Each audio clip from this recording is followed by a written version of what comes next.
This is Democracy Watch. So, Mark, this is the biggest news of the week. The Louisiana map, in which a second Black Opportunity District had been added, was just struck down by two Trump-appointed federal judges as a racial gerrymander. How can a Black Opportunity District that was added to give a voice to Black voters be a racial gerrymander? Right. So this is a little bit of a complicated backstory. So let me try to simplify it. The map in Louisiana that was passed by the legislature originally struck down under Section 2 of the Voting Rights Act for failing to create a second Black Opportunity District. All right. So that's where we left off, right? It violated Section 2 of the Voting Rights Act. Then, as you may remember, the Republican legislature of Louisiana came in and enacted a new map that created two Black Opportunity Districts, not the districts that I would have created, but the ones the legislature created. So what happened next is a group of white Louisianans. They call themselves non-Black or non-African-American Louisianans, but I'm pretty sure most of them, if not all of them, are white. They brought a lawsuit saying that this new map discriminated against them, which let's set aside for a moment, in a different federal district in Louisiana. And that three-judge panel struck that map down, saying that the Louisiana legislature had racially gerrymandered against these non-Black voters. All of this now looks like it is heading to the U.S. Supreme Court.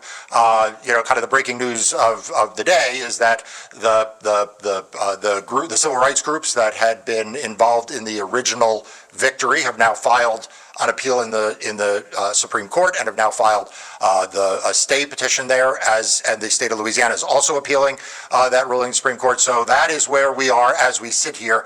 How this can happen, it's a good question. I mean, isn't a Black Opportunity District intended to give a voice to Black voters, and so inherently can't be a racial gerrymander because it's actually solving that very problem? Right. So, look, there are some instances where we do see states enact maps that pack black voters that get struck down as racial gerrymanders. But here, the Louisiana legislature was enacting this to comply with Section 2 of the Voting Rights Act, right? So This was not a situation in which Louisiana was enacting this second district to harm Black voters. They were doing it explicitly because a federal court had said that the prior map had harmed Black voters, so there needed to be a second district, which is why I assume, Brian, uncommented in your question is the fact that it is white voters who are saying that they are the ones who have been injured here. I guess I just don't understand how the three-judge panel wouldn't have just struck this down, because what they are complaining about is a court-ordered remedy. And so these litigants are basically saying that they're taking issue with a court order. So, in fairness to them, and I don't often say that about these sets of plaintiffs here, and I don't think that this court decision is correct. Obviously, I think the lawsuit, frankly, should have been dismissed as frivolous, but here we are.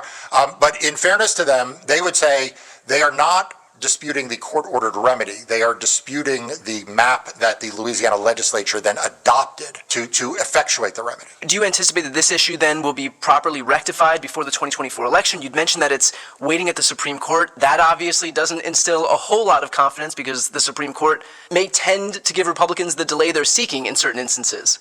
Right. So the Supreme Court's going to have a very, very important decision to make. And it's important not because it's important to the voters of Louisiana. It's important not just because it involves racial gerrymandering, but it is important because it is one of these crossroads where the court's legitimacy, I think, is really sort of front and center. And here's why.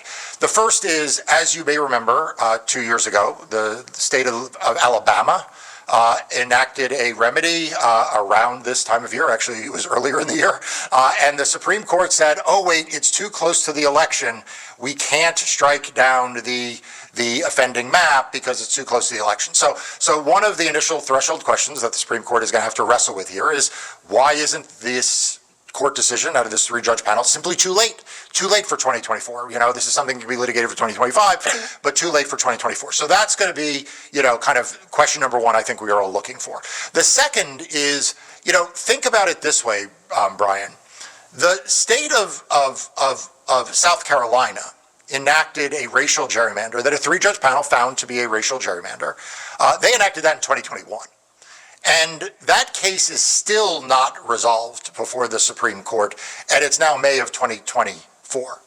And so it is curious, some would say, that the federal judiciary managed to block a map that was first enacted this year, when it was challenged by non-black voters, right, where black voters are having their remedy challenged. And it'll be curious to see how quickly the Supreme Court is able to resolve this question for the white voters or the non-black voters of Louisiana. Yes, we want to be careful. We want to make sure that they're properly referred to as non-black voters. We don't want to assume who these voters might be. Right, exactly. But it will be interesting because the court has not moved with enormous dispatch to solve the constitutional harm suffered by the black voters of South Carolina yet. So let's see with what dispatch the U.S. Supreme Court is able to address this. Yes, for those non-black voters. Mark, will this precedent now be exploited by other states where a Black Opportunity District has been added, or is this a very Louisiana-specific issue? I think this is a very Louisiana-specific issue, but again, I think that you cannot, if you are a fair-minded person, you cannot look past the fact that the U.S. Supreme Court is faced with the fact that in 2022, it said it was too late for Alabama, where that would have benefited black voters. It has moved with not anything approaching the speed one would have expected, and which the state of South Carolina and the black voters in South Carolina asked the court to move. And now in Louisiana, things seem to be on a different track. And so I say that it is not Louisiana specific because you can't take this out of the context of the Supreme Court expediting the Colorado case that involved Donald Trump's getting on the ballot.